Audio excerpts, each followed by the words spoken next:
Hello hello guys, നിങ്ങളുടെ കാഴ്ചയെ ഞാൻ അങ്ങ് ദൂരേക്ക് കൊണ്ടുപോകുകയാണ്. അതാ അങ്ങ് ദൂരെ നിൽക്കൂ. ആ കാണുന്നതാണ് കാക്കത്തിരുത്തെന്ന് പറയുന്ന ഒരു ചെറിയ സ്ഥലം. അഥവാ അവിടെ കാക്കകൾ മാത്രമാണ് ആ തെങ്ങിൻ തോപ്പുകളിൽ വസിക്കുന്നത്. മാത്രമല്ല, അവിടെ ഒരു ചെറിയ വീടുണ്ടായിരുന്നു, ഒരു ഓടിട്ട വീടുണ്ടായിരുന്നു. അവിടെ ചുറ്റും ഓറും വെള്ളമാണ് ഇപ്പോൾ. അതുകൊണ്ടാണ് അവിടെ അറിയപ്പെടുന്നത്.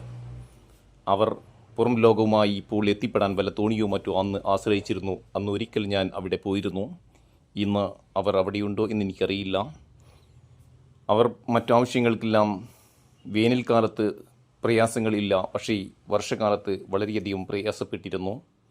ഒരിക്കൽ ഞാൻ അവിടുത്തെ ഒരു അമ്മ പറഞ്ഞ കഥ നിങ്ങളോട് പറയാം. അവർ ഒരു ദിവസം ഒന്നോ അതിൽ കൂടുതലോ ദിവസം മഴ തോരാതെ പെയ്യുകയായിരുന്നു.